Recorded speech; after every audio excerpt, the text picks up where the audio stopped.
The Entrepreneur's Library, episode 45. Welcome to the Entrepreneur's Library, the only book-centric podcast that reviews all the top-selling business books and shares authors' perspective firsthand.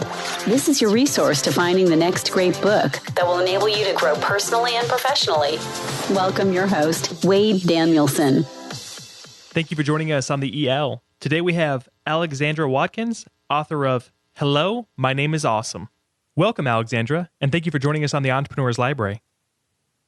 Thanks, Wade. Great to be here. Will you take just a moment to introduce yourself and tell us just a little bit about you personally? Sure. Alexandra Watkins. I am a kind of self-taught person. I surprisingly didn't go to college. When I was in 8th grade, I knew I wanted to be in advertising, and I was able to talk my way into an internship with an ad agency and eventually land at Ogilvy and Mather. And I've kind of talked my way into a lot of things over my lifetime. And becoming a namer is one of those things that I kind of talked my way into on a Match.com date, believe it or not. The entire thing was rated G. But that's how I got into the naming business. And I'm an interesting person. I've traveled to more than 45 countries, including Libya, Zimbabwe, and Cuba. Excellent. Thank you for sharing that. Now let's jump right into your book, which in my personal opinion, is one of the best book titles I've heard to date, which is Hello, My Name is Awesome, which is made available for purchase on September 15th, 2014. And Alexandra, we're going to move fairly quick, but we're going to cover the questions that our audience, which is made up of entrepreneurial, readers, what they basically want to listen to. And the first one is, what was the inspiration behind writing Hello, My Name is Awesome? Great question, Wade. I did not want to write a book. My parents are authors, and I know that writing a book is a lot of work for not always a lot of money. So I never had entertained the idea.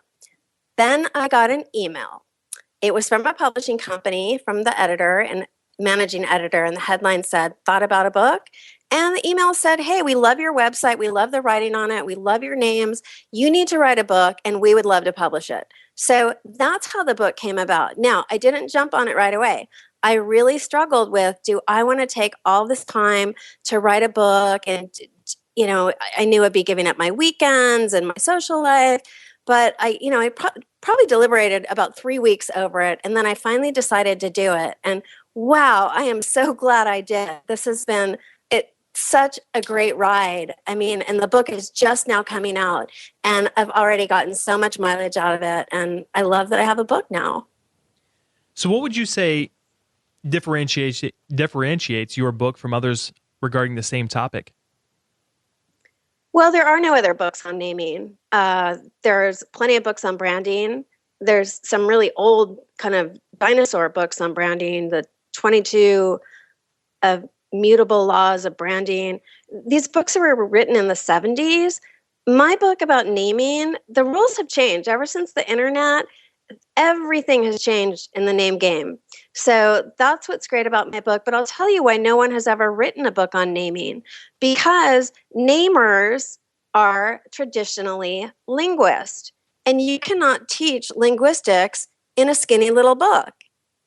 You need to go to school for years and years and years to get linguistic training. Well, I don't use linguistics in my naming. I just teach people how to name things using concepts and being clever. So that's why I was able to write a book, because I can actually teach people how to do what I do.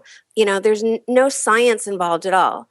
And also, I wanted to tell you, one of the reasons I decided after deliberating, should I write this book, is about 90% of the people that contact me at my company, Eat My Words, to hire us can't afford us. And I hate turning people away.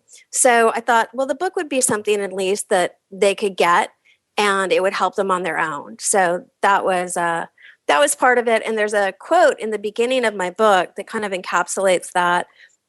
And it's from Picasso. And it says, "The meaning of life is to find your gift. The purpose of life is to give it away." So my colleagues think I'm insane and I might be cannibalizing my own business, but I don't think so. I'm just trying to, let everybody see, kind of pull the curtain back and hey, here's how it's done, and you can do it too. So go along with what you're saying, as far as the audience that's going to be reading this book. How would you want them to engage with your book? Is this a book that you start from beginning to end, or is this one they can kind of Yes. jump in and jump out as a resource? Well, I'll tell you this. For entrepreneurs, they're probably going to want to jump straight to chapter 3 on domain names.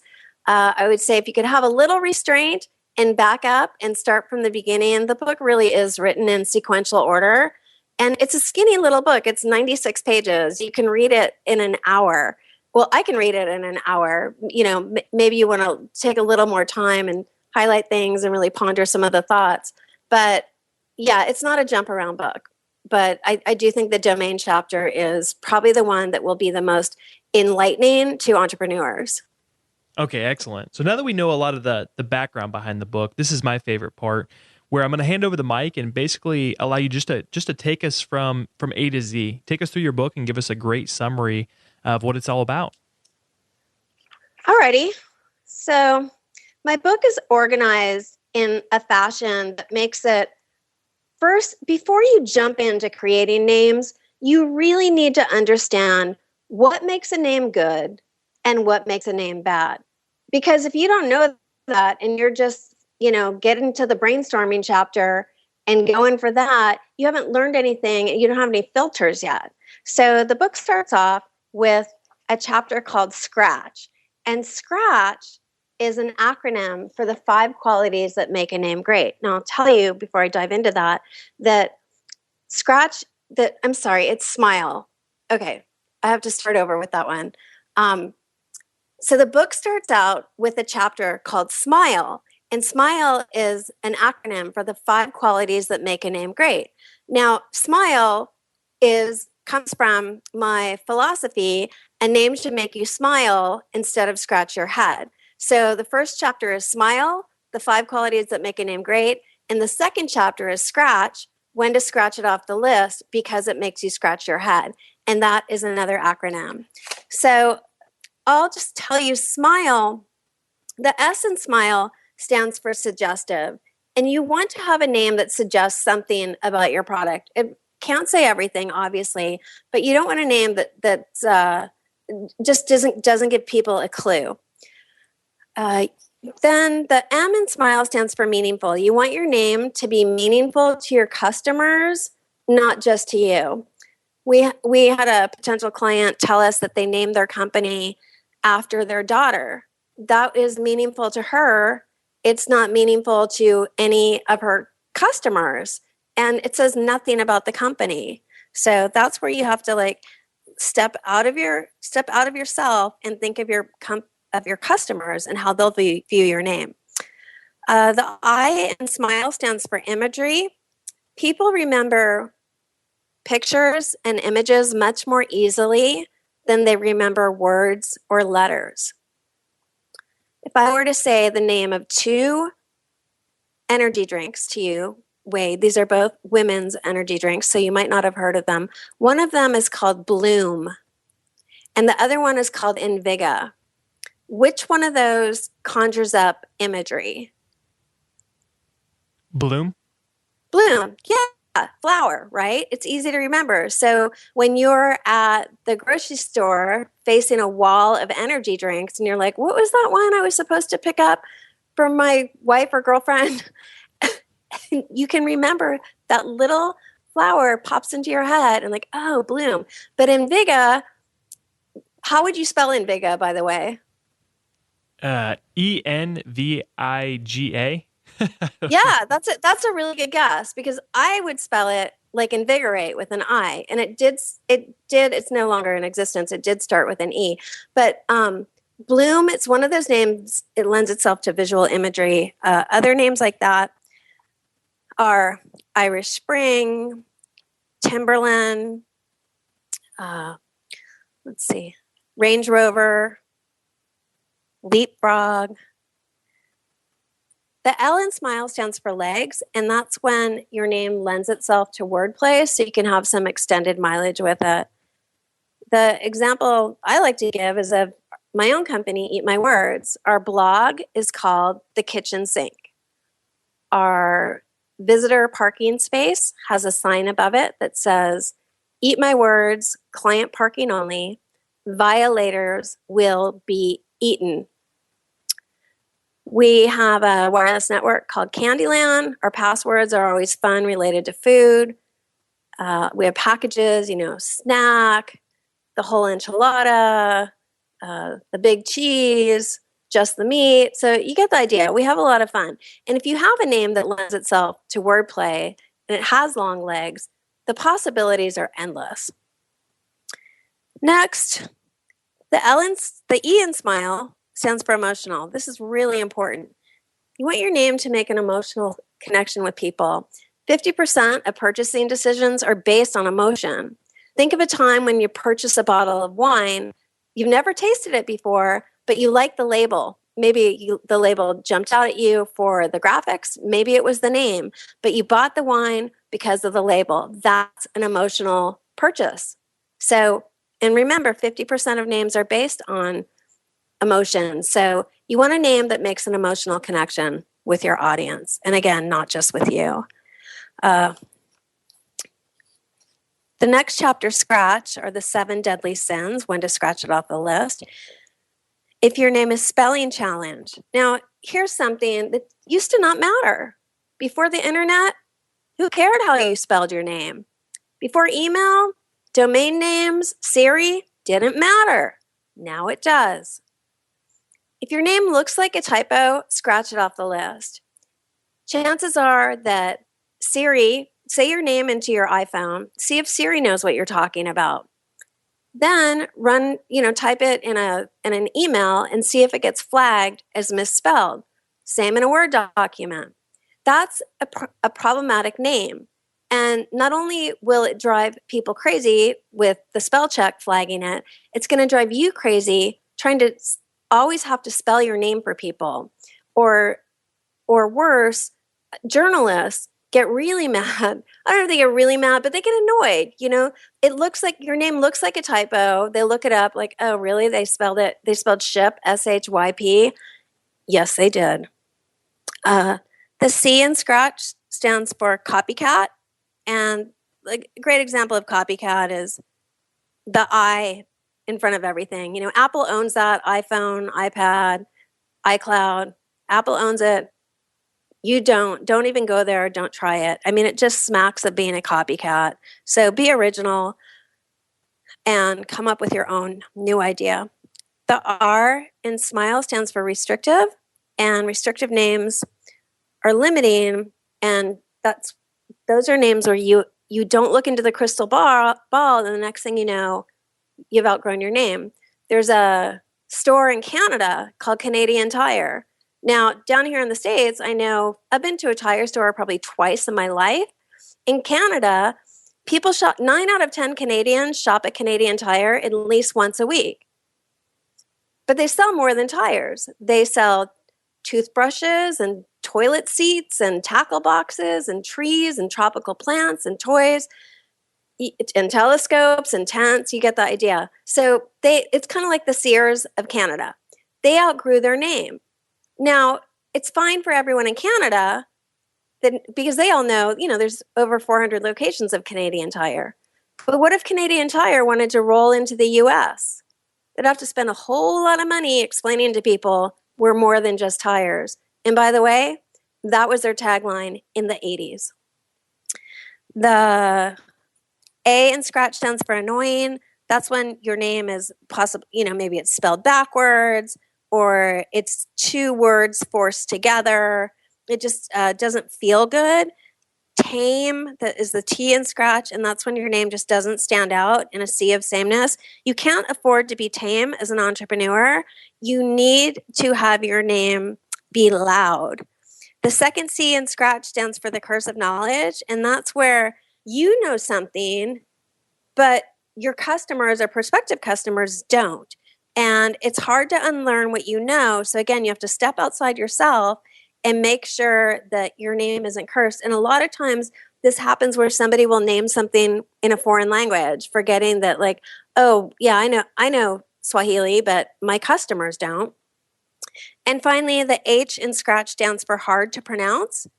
And anytime a name is hard to pronounce, it's unapproachable, unfriendly. Your name is part of the customer service experience. It's the first thing people probably encounter when they come across your brand. Don't make it unapproachable. You want it to be easy to pronounce. You don't want it to be like when you're in a restaurant and you see something on the menu that you'd like to order, but you don't know how to pronounce it, so you don't order it. It's happened to all of us. You don't want a brand name that has the same effect. I got to tell you, the woman that did the audio for my book, Gina, she was telling me how hard it was to pronounce a lot of the names in this book because there's no rhyme or reason to some of these. So that's Scratch. So once we get through Scratch, then we jump into the domain chapter. Now that you know what makes the name good or bad, and this is where I really help people out. The number one misconception in naming something is, well, first of all, people start in the wrong place. They start by seeing if there's an available domain. That's not important. In fact, and I'm being very honest here, it's often the very last thing we look at Eat My Words when we're naming something. Our clients know that if you can't get an exact match domain name, that's okay. You can add a modifier. Tesla, great car, fancy car, expensive car. What's at Tesla.com? Not Tesla. Tesla's website is Tesla Motors. Does it matter? No. Are you not going to buy, let's say you sell your startup, okay, to Facebook. First thing you want to do, you buy a Tesla, you go online, you type in Tesla.com, you get to some really weird parked page. What are you going to do? Are you going to give up? Are you going to say, no, I can't bother to find Tesla? No, you're going to go to Google and type in Tesla cars and boom, there it is. You click on the picture or the link and you're on the Tesla website. Have you even noticed what their domain name is? No. Do you care? No. Are you not going to buy a car from them because they don't own the domain? No. Do you not trust them because they don't own the domain? No. Let that sink in. Really think about it. The next time you're trying to find something online and it's not at the exact domain name where you think it's going to be, observe what you're doing. Are you giving up or are you just going to Google and finding it that way? And many companies, big companies, have started out not owning the pure domain of their name. Oh, by the way, did I tell you it's teslamotors.com is their domain name? So, for instance, Facebook started out as the Facebook, and in 2005 acquired Facebook.com reportedly for $200,000. SlideShare was SlideShare.net for a long time. They still use that. Square continues to use their original domain name, which is Square Up. So Basecamp for years was Basecamp HQ. They had over 1 million users, and their domain name was Basecamp HQ. So stop obsessing over having the domain name. You're not going to get it. And if you can just put that aside as a criteria, it is going to open up your world. And in that chapter, I also talk about other strategies you can do. One thing that we love to see people do is create a phrase. For instance, there's a company, I go to the fancy food show every year and I love peanut butter. And I always stop by, there's like 14 peanut butter booths, and I always stop by and have a sample. And one year I turned the corner and I saw a banner above a booth and it said, I love peanutbutter.com. I have never forgotten that. Now, remember, I went to 14 peanut butter booths that day, but which one did I remember? I love peanutbutter.com. That's not the name of the company. The company is Peanut Butter & Co. But if you go to Peanut Butter & Co., which is a domain that they own, it actually redirects you to ilovepeanutbutter.com, which is their official URL. That's a name that makes a strong emotional connection, and they have a great domain name that makes people smile, and they probably paid $9.95 for it. In the book, I give you a long list, almost 30 different extensions, not extensions, but words that you can put before or behind your name. One that's not in here that I've seen lately is hellonextstep.com. And even we're using it on Join Me. Our Join Me name, someone else has Eat My Words, so we're Hello Eat My Words. And hello is just a really friendly thing. So, don't obsess over the domain name now. Wait until your company is really big or well-funded, and then go in and buy the pure domain. But don't let it stop you now. And I promise you, you will be able to sleep at night. So domain names tell you what not to do. Using one of those crazy top-level domain extensions like .ly. .ly is the country code for Libya. And, I've been to Libya, and I didn't even know that. So stay away from trendy stuff like that. .com is king. I think it always will be. I'm surprised. I thought people would go to .biz, but they didn't. Maybe one day, though. Just like we ran out of 800 numbers and we switched to 877 and 866, and now nobody cares what your area code is. I imagine at some point we're going to have that same thing happen. All right, chapter 4 is the really fun part. That's the precursor to the really fun part, the creative brief, and that's where you are given a kind of a roadmap to follow and a lot of questions to answer about what are the goals for your name. So everything from what's your brand positioning to who's your target audience, what is your brand personality. And in this chapter, under all of those things, I give examples so you can see, oh, that's what they're talking about. Because I know not all of these are familiar terms to people that don't do marketing for a living. So we have it filled out for a sample client, Cartwheel Kitchens, and you can see what they wrote and then go back and recreate it for yourself. So once you have a completed creative brief, and I do urge you, spend a lot of time there, then you get into the brainstorming part, and that's the really fun part. Now, contrary to popular belief, brainstorming meetings, I find them completely ineffective. Sitting in a white room, staring at a white board is not where colorful ideas come from. Right? They don't just materialize out of thin air. The best brainstorming resources are online, and I have many of them, and it's way more than a thesaurus. There are many, many places to go to get ideas and inspirations, everything from Google Images to iTunes. I was naming a chili pepper flavored brownie, went to iTunes, I typed in the word burn, and search song titles. The Elvis song Burning Love came up, and I remember those great lyrics, Hunka Hunka, or Hunka Hunka Burning Love, and that became the flavor name of the brownie, Hunka Hunka Burning Love. Would I have ever come up with that sitting in a white room, staring at a whiteboard? Probably not. So the internet is your best resource for brainstorming, and I give you all kinds of websites to go to. So that's a lot of fun. And then finally, I give you some ideas on how to review names. It's easy to come up with the names sometimes, but it's hard to get everybody to agree. This chapter tells you how, if you have more than one person on your team, how to build consensus. And I have 12 rules for building consensus. I've developed these over the years by having to do it constantly with our clients, and they really work.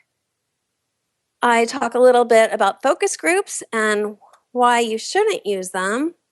And I give, more than anything, I think the most important thing here is if you just think of some names that would have been killed if they were focus grouped.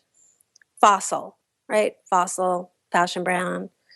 This is what somebody might have said, ew, dirty old relic. Or the Body Shop, right? That great store, franchise for lotions and potions. The Body Shop, gross, makes me think of a greasy mechanic. Or Coach, luxury brand Coach. Coach, that's a sweaty guy with a whistle. Coach, That's the worst place to sit on an airplane. That's why we don't believe in focus group testing names.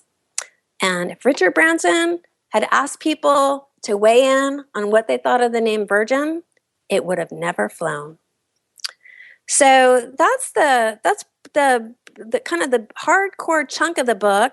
There's also a chapter on name changes and the pros and cons. You may have a name right now that you already know is a bad name because people can't pronounce it, or it's troublesome with the spelling, or nobody knows what it means.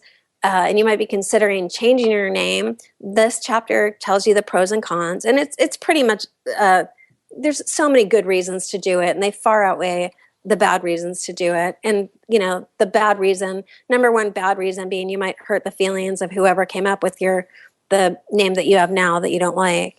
There's a little bit on logo and identity design, and I also give a list of our really trusted service providers that we use for everything from trademark screening to brand identity and web design. And that is the book. Thank you very much for taking us through that. It sounds like there's a ton of information, and even the resources that you're talking about that are actually within the book. It sounds like it's plentiful. So I can't wait to actually dive in myself and look at. One, I'm already going to learn some of the mistakes that I've already made, and so I don't make with companies that we start in the future. But I think that'll be kind of a fun process. But with that being said, so there's a ton of information, a ton of content and context in which you just went over. And that's why I believe this next question is somewhat difficult, but still very important. And that's if the reader could only take away one concept or principle or action item out of your entire book, what would you personally want that to be? Well, this is it. And listen closely. Anytime you have to explain how to spell or pronounce your name or what it means, you're essentially apologizing for it. And that devalues your brand. When you're starting with a blank slate, don't even go there. That's huge. Very good. And my next question is along the lines, I believe that your book, if people really sit down and focus on reading it, they're going to see some different, I know just from listening to you that I've had some paradigm shifts on ways or some things that I've done wrong in the past. And so this next question is, if there was only one other book that you could recommend based on the paradigm shifts it created or the way it's impacted your life. And again, this doesn't have to be an entrepreneurial book or an advertising book or anything like that, but what's a book that really had a huge impact on you? Well, a book that I absolutely love is Give and Take by Adam Grant. And it's about how people that are givers, like myself, are more successful. And then there's takers, and then there's matchers. And Adam is a professor at Wharton, and the book is a fascinating read. Lots of really good stories, and makes a great gift for the givers. It makes a great gift to give to the takers. So that's a book I love. And just a plug for one more book that I love is Made to Stick by Chip and Dan Heath. That's the book that inspired the Smile and Scratch test. So Dan Heath actually endorsed my book, and his endorsement's on the cover. And those guys have been really inspirational to me in my career. Excellent. Well, thank you for sharing those. Alexandra, before we depart, can you recommend the best way for our listeners to get more information on you and your book, Hello, My Name is Awesome? Yes. Go to eatmywords.com, and on the top of the page, in the top nav, click on book. That will open the microsite for the book. You can download a free sample chapter too. The domain name chapter is right there for you. Excellent. And if they're looking, you're talking about a little bit about your services that you do, I guess, earlier in this interview. Is that also the resource or the best place for them to go if they want more information on your expertise or what you guys do there? Yeah, we have under our services page, we have you'll see it's a $sign in a little green icon. Click on that. It has our packages and prices. We just today introduced a new package for apps because we're getting asked to name so many apps. We love to name apps, and it's called The Appetizer.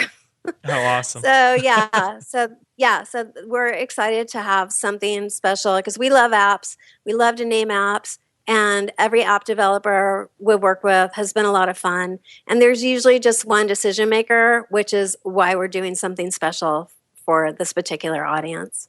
Perfect. Well, Alexandra, thank you so much for coming on and sharing such an awesome resource with our audience. Thank you. It's been a great interview. Thanks again for listening in today. If you would like to get your hands on Hello, My Name is Awesome, or any of the other resources mentioned by Alexandra, just look at the show notes at the elpodcast.com. And if there is a book you would love to hear reviewed by the author, please visit us on iTunes and leave us a review with that book title. Looking for your next book idea? Head over to the elpodcast.com, Where Wade shares his amazing resource, the top 10 business books recommended by over 500 entrepreneurs with you for free. That's the elpodcast.com. Till the next time, keep it on the EL.